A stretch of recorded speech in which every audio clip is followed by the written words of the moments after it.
Hola, soy la doctora María Agustina Acosta, dermatóloga de la Unidad de Dermatología Pediátrica del Hospital Pereira Rosell y junto con todo el equipo de los colegas de dermatólogos que trabajamos en esa sede, creamos o formamos lo que es unas pautas de manejo de lo que son las dermatosis frecuentes para el primer nivel de atención. Vamos a tratar distintos tópicos o distintos temas que vamos a ir viendo a continuación. Uno de los temas importantes en lo que es la dermatología y sobre todo en la dermatología pediátrica por la frecuencia son lo que son las micosis superficiales. De estas vamos a estar hablando de tres sobre todo. Una es la pitiriasis versicolor, las tiñas y las candidiasis. Tres entidades, si bien todas corresponden a hongos superficiales, son bien diferentes en la clínica y muchas veces el manejo requiere tratamiento específico para cada una de ellas. Las primeras que vamos a hablar de todo lo que son las micosis superficiales, tenemos que decirles que son unas infecciones que comprometen piel, mucosas y en muchos casos también los que son los anexos cutáneos, como son la piel y las uñas y el pelo. Son diferentes los microorganismos que las causan y sabemos que siempre la localización no va mucho más de lo que es la piel superficial, el pelo o las uñas.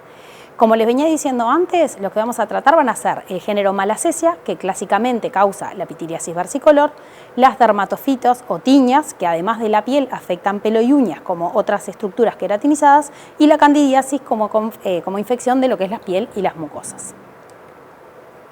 La pitiriasis versicolor es una entidad muy frecuente que se ve sobre todo en lo que son adolescentes. Si bien se pueden ver en niños muy pequeños, menores de 1 año, en algunas localizaciones, es típica localización de área seborreica, cuando los adolescentes o los niños más grandes empiezan a generar un poco más de seborrea en determinadas zonas y eso favorece la infección por este hongo. Este hongo, esta dermatosis es causada por una levadura, que es el Pityrosporum orbicularis o Malassezia furfur, que es un componente natural de la piel, forma parte de la flora normal de la piel y sobre todo del cuero cabelludo. ¿Qué es lo que sucede? Cuando esta levadura pasa de fase saprofita a la fase parasitaria, ocasiona lo que es la patología. Es decir, no es que se contagie de ningún lado este hongo, es simplemente que por cambios en la estructura de la piel, la seborrea, va generando esta dermatosis muy frecuente. Como les venía diciendo, es mucho más frecuente en lo que son adolescentes. Los niños chicos o los niños pequeños lactantes es más raro que lo padezcan. A veces los menores de 6 meses, como tienen una dermatitis seborreica, pueden tener también la pitiriasis versicolor, pero es típico de adolescentes o adultos jóvenes. Si bien, si la clínica es característica, lo podemos plantear en otras edades. La mayor prevalencia se da en meses cálidos, sudoración, muchas veces hacen como mucho deporte y las propias camisetas generan como esa sudoración y eso favorece la humedad, lo que hace que este hongo parasite y genere la entidad. Clásicamente le llamamos pitiriasis versicolor porque se presenta, así como veníamos diciendo, con distintos colores. Algunos pacientes tienen lesiones más blanquecinas, otras más eritematosas y otras más marrones. Lo característico es que si bien se llama versicolor, en un mismo paciente van a aparecer las lesiones todas iguales en cuanto a color. Es decir, el que tiene lesiones más blancas van a ser blancas, en el que tiene lesiones más rojas van a ser rojas. Característicamente es una entidad muy conocida por pediatras, médicos de familia, dermatólogos. Aparece en zona alta de tronco, en zona alta de tórax, cuello, y son esas máculas bien anulares, bien redonditas, que son como finamente de escamatina. Si uno las raspa, le va a salir como una escama muy finita y eso quiere decir que el hongo está en actividad. Y como les decía, van a tener diferentes tonos, por eso no siempre son blancas o no siempre son rojas. Generalmente es asintomática, es decir, que no pica, no molesta, si bien en ocasiones por el propio calor puede generar picazón. Y como yo les venía diciendo, este hongo se aloja típicamente en lo que es el cuero cabelludo, entonces es bastante clásico que se acompañe de lo que es una pitiriasis seca o una caspa en la cabeza, que es importante el tratamiento de la misma para acompañar estas entidades. Como vemos en las figuras que tenemos a continuación, todas las manifestaciones clínicas de esta pitiriasis versicolor. ¿Y qué hacemos con el tratamiento? El tratamiento vamos a ir viendo por partes. Una es cuando la enfermedad es bien limitada o está localizada, tenemos el shampoo con ketoconazol al 2%, porque como yo les decía, estaba localizado en el cuero cabelludo, la Malassezia, entonces es necesario bajar esa carga de Malassezia para lograr el control de la enfermedad. Mandamos el shampoo 2 o 3 veces por semana y la espuma que hace ese shampoo la vamos a pasar por los sitios localizados de la enfermedad. Este tratamiento con el shampoo se mantiene hasta por 2 o 3 meses para lograr realmente una mejoría total. Acompañado a eso podemos ponerles cremas con ketoconazol, miconazol, econazol o crotimazol y que en muchas ocasiones pueden ser cremas o pueden ser lociones. Lo que tiene de beneficioso la loción es que como son superficies más amplias del cuerpo van a ser mejor aplicados por ser el tronco. Si la enfermedad es más extensa o no responde a los múltiples tratamientos, tenemos medicaciones por boca, como son el fluconazol, que es de primera elección. La dosis son 150 miligramos 2 veces por semana o adaptada según peso. Yo les pongo esta dosis porque es clásico que veamos adolescentes, de cual esa es la dosis que tenemos que dar. Si son niños más pequeños, vamos a tener que adaptar la dosis del fluconazol al peso. Y eso de toma 2 veces por semana se repite 3 o 4 semanas hasta completar el tratamiento. Otra opción que tenemos es el itraconazol. En esa dosis también, está hablando de siempre adolescentes de más de 40 kilos, si tenemos que dar menos, o sea, si el niño pesa menos o es un niño, tenemos que adaptar esa dosis al peso. Una cosa muy importante a destacar es que muchas veces se usa el ketoconazol vía oral y en general nosotros o los dermatólogos no lo recomendamos. El ketoconazol tópico sí, el ketoconazol en shampoo sí, pero el ketoconazol vía oral no está indicado para esta entidad ni para ninguna otra micosis superficial. Desde 2013, tanto la FDA como la EMA han alertado acerca del riesgo de hepatotoxicidad y daño hepático grave o insuficiencia suprarrenal del ketoconazol vía oral. Entonces, no se indica de primera opción para ninguna micosis superficial y el Ministerio de Salud Pública también, desde el año 2013, lo que es el Comité Nacional de Medicamentos, también cambió en esas indicaciones, que puede haber una afectación hepática grave, con lo cual no está contraindicado, pero no lo usamos como primera opción para ninguna de las micosis superficiales. Con respecto a la evolución de esta entidad, sabemos que con un tratamiento bien conducido va a evolucionar a la mejoría total. Sí puede pasar que si las lesiones eran eritematosas o blancas, cuando cure, la manchita blanca puede persistir por un tiempo, pero quiere decir que el hongo, si bien ya no está ahí, la mácula puede quedar, sobre todo si el paciente se expuso al sol. Para saber si todavía hay hongo o no, lo que hacemos es esa maniobra de raspado y si no hay escama, quiere decir que el hongo no está y lo que nos queda simplemente es que se empareje el color. Es decir, no siempre que veamos máculas blancas, si no tienen escama, es que está el hongo, sino es simplemente la secuela que quedó y eso es importante para no retratar cuando no es necesario. Con respecto a las recidivas, como sabemos, este hongo convive con nosotros, entonces el paciente que tiene predisposición a tener estas lesiones puede llegar a tener nuevamente cuando se exponga mucho al calor o sudoración, es típicamente en los meses de primavera, el paciente ya conoce y vuelve a tener la infección. Entonces, al repetir, se vuelve a repetir el tratamiento que le fue indicado previamente. Y muchas veces en los pacientes que ya saben que pueden tener esto en los meses de primavera, se puede hacer un tratamiento preventivo con spray o incluso el shampoo que habíamos hablado con ketoconazol se puede empezar a aplicar en los meses de septiembre-octubre para prevenir de alguna manera el empuje de esta enfermedad en los meses de calor que ya sabemos que vienen. ¿Qué pasa de cuándo? Esta es una entidad que seguramente todos los médicos de familia, pediatras, dermatólogos y médicos generales conocen el tratamiento y eso. ¿Cuándo derivamos al dermatólogo? ¿Cuándo es necesario? Si no mejora con un tratamiento bien conducido o nos quedan dudas de que si esto se trata de una pitiriasis versicolor o podría corresponder a otra entidad. Bueno, en este momento vamos a hablar vamos a acercarnos al tema de lo que son las tiñas o dermatofitos como otro tipo de micosis superficiales. Las tiñas o dermatofitos sabemos que son causadas, por eso justamente estos son dermatofitos que lo que van a infectar son la piel, el pelo y las uñas. Hay 3 géneros principales que son el Microsporum, el Trichophytum y el Epidermophytum y se van a dividir de acuerdo a cómo nos contagiamos de este hongo. Pueden ser antropofílicos, son los que nos contagiamos de humanos a humanos, el zoofílicos provienen de lo que son los animales, que son bastante característicos, que uno cuando ve un honguito le pregunta, ¿tienen perro, tienen gato? Porque muchas veces nos pueden contagiar este hongo, o los geofílicos si provienen del suelo. ¿Por qué nos importa esto? Porque generalmente los hongos que se contagian de humanos a humanos dan menos reacción inflamatoria, es decir, son menos rojos, pueden pasar un poco más desapercibidos.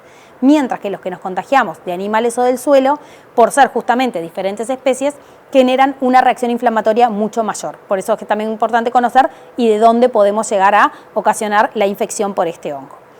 Estos hongos se van a localizar, como ya les dije, en diferentes partes del cuerpo y de acuerdo a eso les ponemos tiñas de pie, la tiña del cuero cabelludo, la tiña inguinal, corporis o de las uñas. Depende de dónde encontremos el hongo y la forma clínica que presenta. La clásica que todos conocemos es la tiña pedis o el dermatofito localizado a nivel de la planta de pie o en interdígito. es muy frecuente porque justamente ahí predomina la humedad, muchas veces está el mal secado del pie que predomina esa humedad y eso favorece que nos contagiemos o se contagien de lo que son los dermatofitos. Sumado además a estar descalzos, de repente en piscinas, en clubes o con compañeros, que ahí favorece lo que es el contagio de este hongo. Clásicamente aparece entre el cuarto y el quinto dedo inicialmente porque justamente esos dedos están más pegaditos, entonces favorece que el hongo prolifere allí, pero luego se puede extender a lo que es toda la palma, la planta o todos los espacios interdigitales. Puede picar o no, en ocasiones pica, en ocasiones no tanto, puede ser unilateral o bilateral, o sea, comprometer los dos pies o uno solo. Y como les decía, muchas veces son esas lesiones descamadas que todos conocemos, pero a veces puede haber lo que es una maceración, un eritema e inclusive pueden haber vesículas o pústulas que acompañen a todas estas lesiones. Cuanto más componente inflamatorio haya, más riesgo o más probabilidad que hayan síntomas como la picazón o el prurito. ¿Qué hacemos con esto? Casi todos conocemos, ¿no? El tratamiento de la Tinea pedis se hace con cremas específicas antimicóticas como el ketoconazol, el miconazol y el econazol 2 veces por día y siempre a tener en cuenta en todos los hongos dermatofitos el tratamiento debe mantenerse por lo menos 21 días. ¿Por qué es esto? Porque sabemos que la capa córnea, toda la capa de la piel termina de eliminarse en ese tiempo. Entonces, si nosotros, probablemente el paciente a la semana ya se encuentre mucho mejor, pero suspendemos el tratamiento, puede quedar algún hongo entre la capa córnea y genera la recidiva. Entonces es importante de mantener el tratamiento el tiempo adecuado para realmente curar o eliminar lo que es la enfermedad.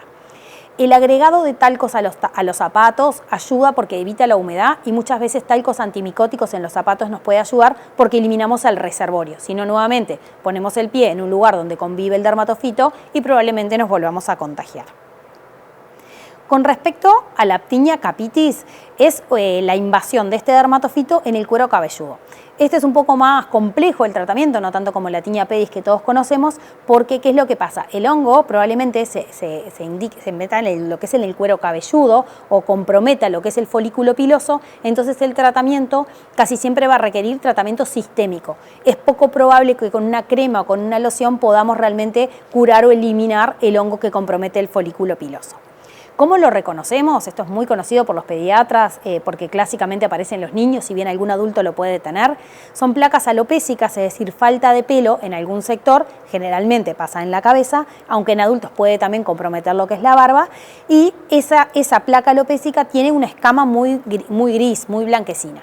Si uno ve una placa alopécica sin pelo, sin escama, clásicamente no corresponde a un hongo. Pero en el caso de las tiñas, generalmente, como vemos en las figuras, tienen aspecto grisáceo, inclusive algunos, por ser de este componente tan inflamatorio, pueden hasta exudar, generar pústulas, entonces eso es importante para manejar el tratamiento. El diagnóstico acá siempre debemos pedir un estudio micológico. ¿Esto qué es? Lo tenemos que mandar al laboratorio, le raspan cualquiera de las placas que tengan cuero cabelludo para confirmar el diagnóstico. ¿Por qué es importante en estos y capaz que en otros dermatofitos, en otros lugares no lo pedimos?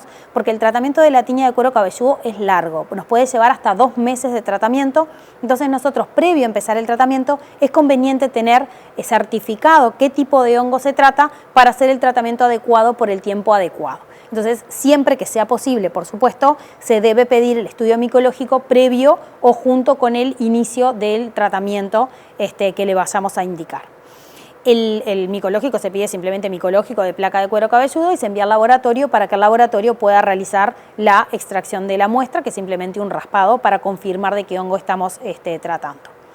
Con respecto al tratamiento, como yo les decía, los tratamientos tópicos no nos sirven mucho porque en realidad no penetran en el folículo, con lo cual no van a llegar a eliminar el hongo que lo está causando.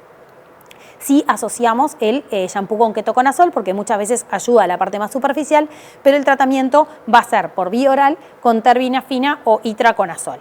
No existen en Uruguay, y eso es importante, preparados en suspensión. Si bien lo más frecuente es que lo tengan los niños, lo que vamos a hacer es la pastilla, vamos a tener que dar la dosis adecuada de acuerdo al niño, que ahora vamos a ver a continuación. Pero es importante saber que no existen en Uruguay suspensión de itraconazol o de terbinafina. Y el tratamiento de elección para la tiña de cuero cabelludo sería la grisofulvina, a esas dosis que vemos en pantalla, pero desde hace unos años no está disponible en Uruguay. Entonces, si bien en las pautas aparece la grisofulvina como primera opción, en Uruguay la terbinafina sería en una primera instancia de elección. Aquí tenemos las dosis de terbinafina, como vemos lo vamos a adaptar según el peso y como ven así el tratamiento demora de 4 a 8 semanas, es decir que el niño va a tener que estar tomando por ese tiempo lo que es la medicación. ¿Por qué es importante esto? Porque probablemente veamos una mejoría, pero suspendemos antes el tratamiento, va a volver el hongo. Por eso es importante también hacer el micológico previo al inicio del tratamiento. Muchas veces tenemos que tener en cuenta que cuanto antes hagamos el tratamiento es mejor, porque si la tiña es muy inflamatoria puede incluso llegar a dejar una placa alopécica cicatrizal. Con respecto a la tiña corporis, es la tiña que ocasiona lesiones a nivel del cuerpo, o la piel, lo que le llamamos la piel lampiña, donde no hay pelo, sino le llamaríamos tiña de cuero cabelludo o de otro sector. Y estas son las clásicas que todos conocemos, ¿no? Lesiones anulares, bien redonditas, que en ese borde bien eritematoso y con escama, y el centro sin lesión. Y típicamente se va agrandando, si uno la deja, la tiña se va agrandando. El diagnóstico generalmente es clínico, si nos quedan dudas le podemos pedir el estudio micológico, y con respecto al tratamiento, si son pocas lesiones, el tratamiento va a ser tópico, con ketoconazol, terbinafina o miconazol, o puede hacerse vía oral en casos extensos. Que es importante, como les decía, mantener el tratamiento 21 días o por lo menos una semana luego que se resuelve el cuadro para evitar lo que son las recidivas. Bueno, y otra de las micosis superficiales que vamos a conversar van a ser la candidiasis. La candidiasis forma parte de la flora normal de piel y mucosa, sobre todo gastrointestinal, tracto genital inferior. Y son levaduras que llamamos oportunistas, es decir, que conviven en nuestro cuerpo, en nuestra mucosa sobre todo, y ante determinados factores favorecedores van a proliferar y eso genera las lesiones o la patogenicidad de la misma.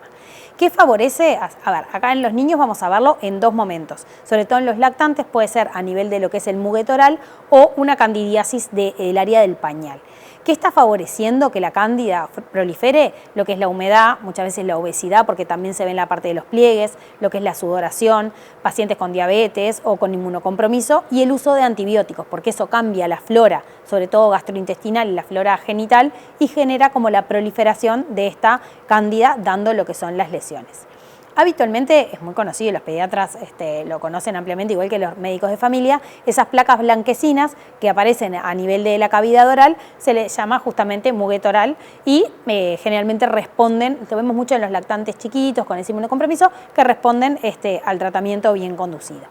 A nivel de la piel, lo que más se afecta son los pliegues. Clásicamente en los lactantes, a nivel del área del pañal, porque se favorece la humedad propia del pañal, la sudoración, entonces ahí genera que la cándida prolifere. Muchas veces vemos una dermatitis del pañal que no termina de resolver, que pensamos que es irritativa, pero si vemos esas clásicas, borde bien eritematoso, con papulitas o pustulitas, perilesión, tenemos que pensar que la cándida está jugando un rol allí para hacer un tratamiento adecuado. Si solo tratamos una dermatitis del pañal sin tratar la cándida como ocasionante de parte de esa dermatitis, no va a terminar de curar.